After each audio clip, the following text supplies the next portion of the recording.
What's up, guys, and welcome back to another episode of Car Mechanic Simulator 2021. As always, if you guys are enjoying this series, make sure you leave a like on the video. It'd be greatly appreciated. Today, we're actually not going to be working on another story order. I figure there's probably a handful of you that are maybe tired of seeing those. So what we're going to do today instead is actually get our next either vehicle we're going to flip or vehicle we're going to keep. We'll see what happens. But we are currently sitting at $69,000 in the bank. Nice. And I figure, you know, if we find something for $69,000, if we can secure that, great.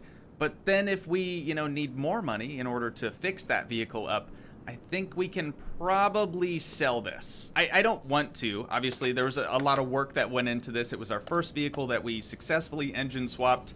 But we'd be able to get 82,000 big ones from this, so I'm half tempted to do that if we need extra cash. We'll see what happens here. Wow, there was a bit of lag there. So let's go ahead and open up our inventory here. I'm just gonna go ahead and add one of those barn maps to our overall map. And I just figured out, I don't know if this existed before or if it's a new thing, but there's a physical map inside the garage, which is pretty sweet. I know some of you probably picked up on the holiday decorations in here. It's looking real good. We got some snowflakes, got a bunch of lights, and a bunch of different stockings with names. Some are names, some are not names. This is voice. I don't know what that means. And of course, we have a lovely Christmas tree back in the corner next to the tire machine and whatnot. So let's go ahead and make our way to the first barn. Hopefully we end up finding something on the first try. First tee, baby. I would love that. All right, here we are.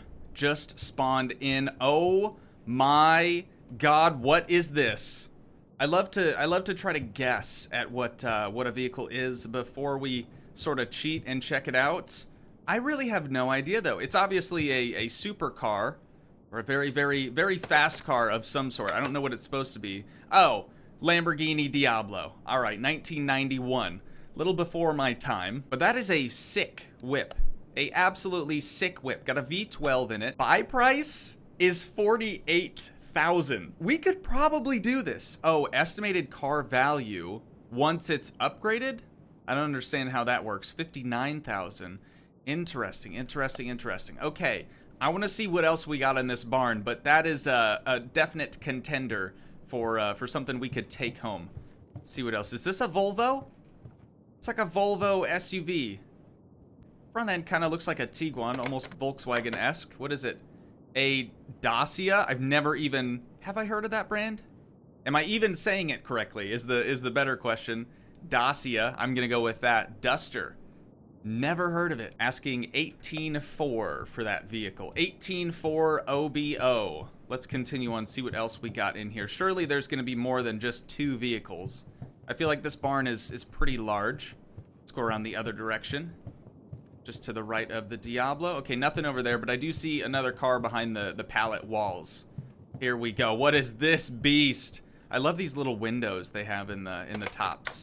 This is a Lincoln Continental Mark V. That's, I think, one of the more rare Continentals you could find is the Mark V.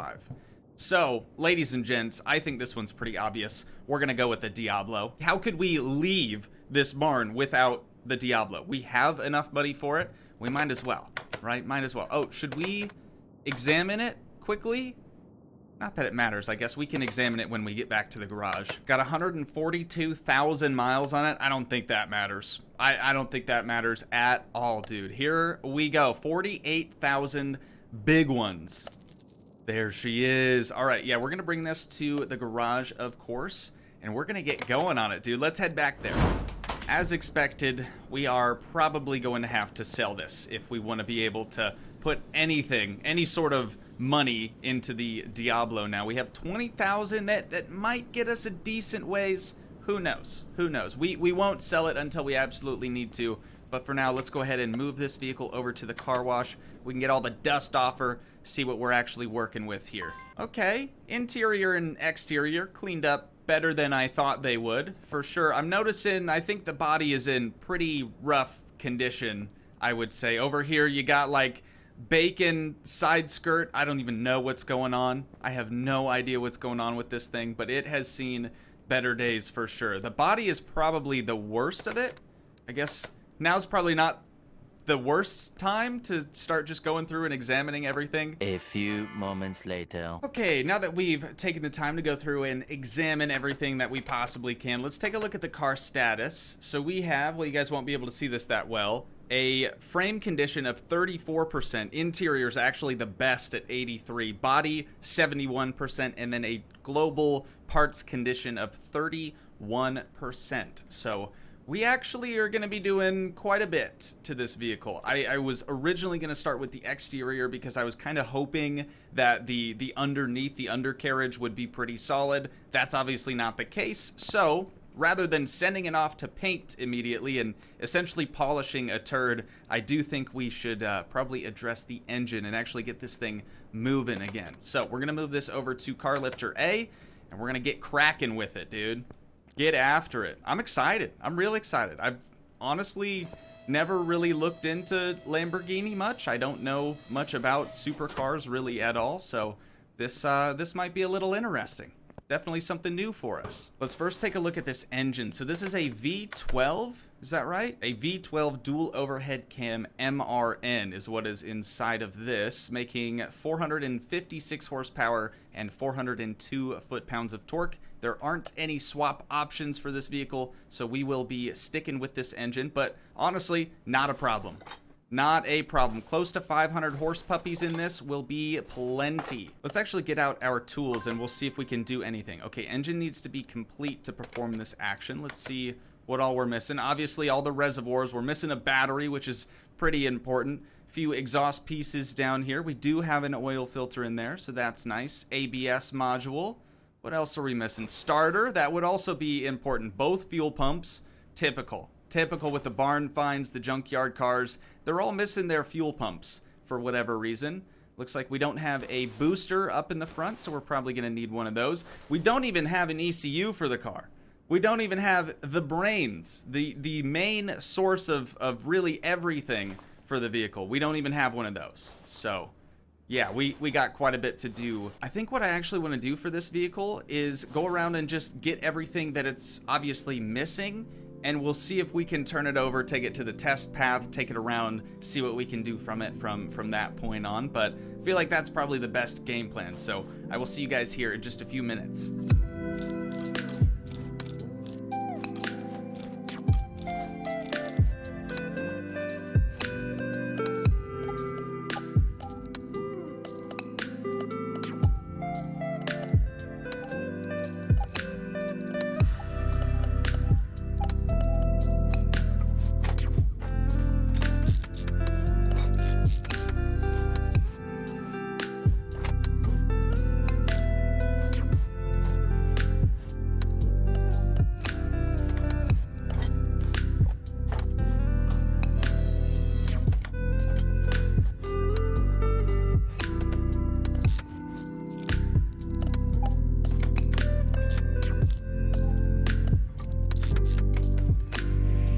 Okay, I think we finally got Humpty Dumpty pieced together. It actually didn't take that much away from our funds. We're only down a few $1,000. We're sitting at 17K right now, so could be worse. Could be a lot worse, but I did actually notice that we were missing the oil pan as well as like a crankshaft bearing. So I think we're all set now. Let's see if the compression tester is gonna work. Engine needs to be complete. Oh no. Oh no. What are we missing though? Actually, let's drop this thing down. God, where's the post at? We'll drop this thing down, see if we can notice something maybe on the top side. I figured the oil pan would be the last of it, but maybe I'm just completely glossing over something. Oh, yeah, yikes. Okay, so three ignition coils? That's honestly not that big of a deal. All right, now that we've got the ignition coils installed, can we... engine needs to be complete, dude. I even put these little clips on the air filter because I was like, maybe there's a chance. Oh no, okay, maybe there's a chance we don't even have an air filter, but we do, so we're okay there. What else could we be missing? Oh my god, I missed one, dude. It's hidden underneath the ABS stuff. God dang it. Okay, one more ignition coil, and I think we've got her. Come on, baby. There we go. There we go. Now we can at least, go through it, diagnose it, see what all actually needs to be repaired.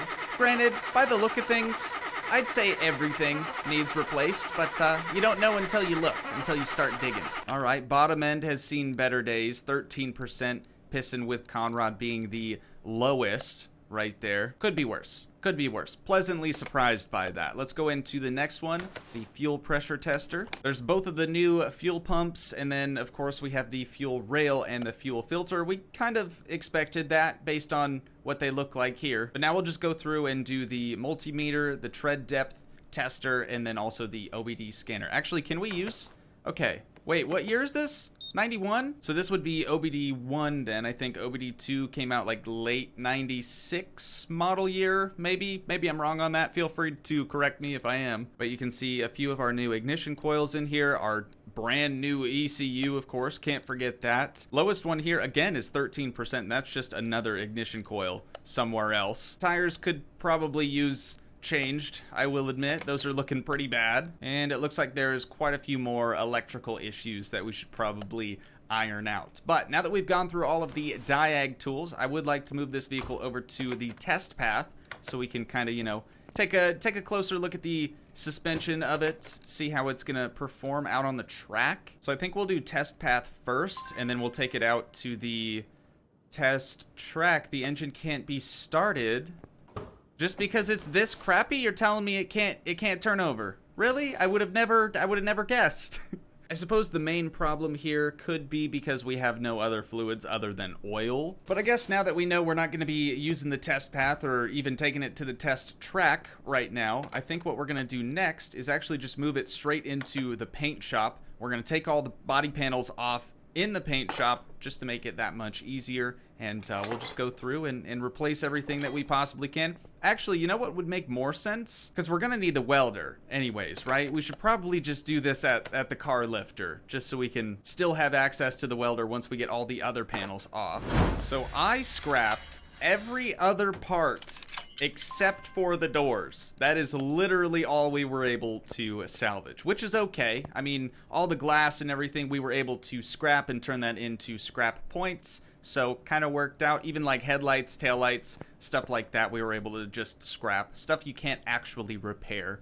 So, not too sad about it, to say the least. But what we need to do now is actually go through and purchase all of the glass for the vehicle, and then we'll use the welder, get the whole thing straightened out, take her into the paint shop. We'll see what color we're gonna do for this thing. I'm pretty excited to see how it ends up looking, though. I really want to focus on the bacon fender when we... 2.2 thousand credits. Dude, that's nuts. But I want to see what this ends up looking like. Oh, it just straightens out automatically. Dang it, I was hoping the bacon nature of it would sort of morph and eventually get straightened out. But it's looking much, much nicer now. Let's go ahead and move it over to the paint shop. We'll see what color the factory color options were, maybe what color this car was originally. I haven't even looked to see if it's still the factory color. Oh, it totally is. Okay. We have a metallic and gloss black, the same in white, sort of a metallic silver. That's pretty cool. Ooh, that's cool too. Like a bronze almost. Kind of a brown too. And then of course we have all the bright yellows and oranges and, stuff Lamborghini's known for. I really like the idea of owning a yellow Lamborghini. I just feel like that's a really, really solid color for Lambos. So we're gonna go with this gloss yellow here. It is one of the factory colors, so I'm into that. It's only gonna cost us $1,000 to spray it, and I think this is really gonna help the car overall. Orange is cool, but it's not for me. Orange has really never been my color. Also, while we were installing all of the glass, I noticed I had a medium intercooler in my inventory, so I went ahead and put that on. I don't know if that's the reason we weren't able to use the test path, but I'm kind of hoping. Engine can't be started. Okay, well, not that big of a deal. Not that big of a deal. Let's go ahead and send it back over to the shop, and we'll see what the next phase of operations is going to be here. So obviously the vehicle's looking a lot better visually. It looks more like a Lamborghini, less like a piece of garbage.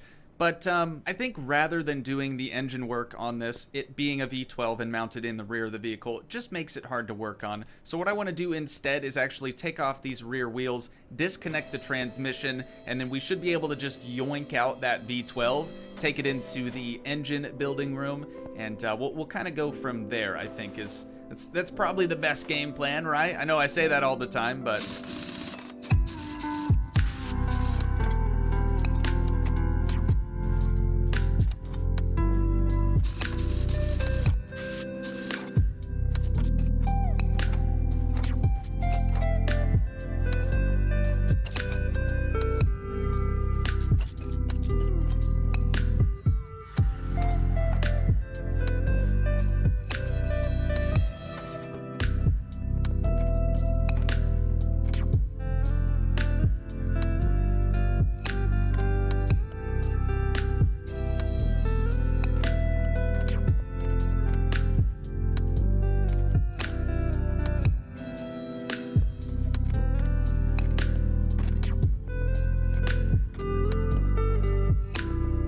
Yeah, I definitely think that was sort of the move, so to speak, because now we're going to have so much more access, so much easier access to all of the suspension components, which we will have to be dropping out because, as you guys can tell, they're a little rusty, a little crusty, a little gross. So we don't want that on our Lamborghini Diablo, of course not.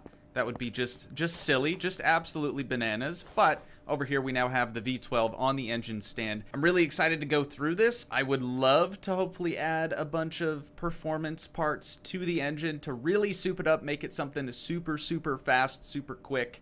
But as you guys can also probably tell, we only have 4,000 bucks left. So unfortunately, that does mean we're going to be selling our previous project, that being the 1968 Dodge Charger Daytona. This has been a really, really fun project. I definitely enjoyed it, but it is time to go, unfortunately. Are you sure you want to? Yes, I am. I hate to do it, but I am.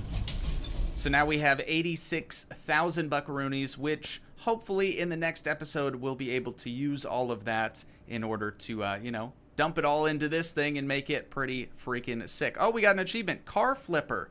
Excellent. That was actually our first one that we got rid of, so kind of cool. But nonetheless, I think that is probably where we're going to wind the episode down at for today. If you guys did enjoy, please leave a like, leave a comment, help support the dream by smashing that subscribe button, and I will see you in the next one. Thanks so much for watching, guys. Peace.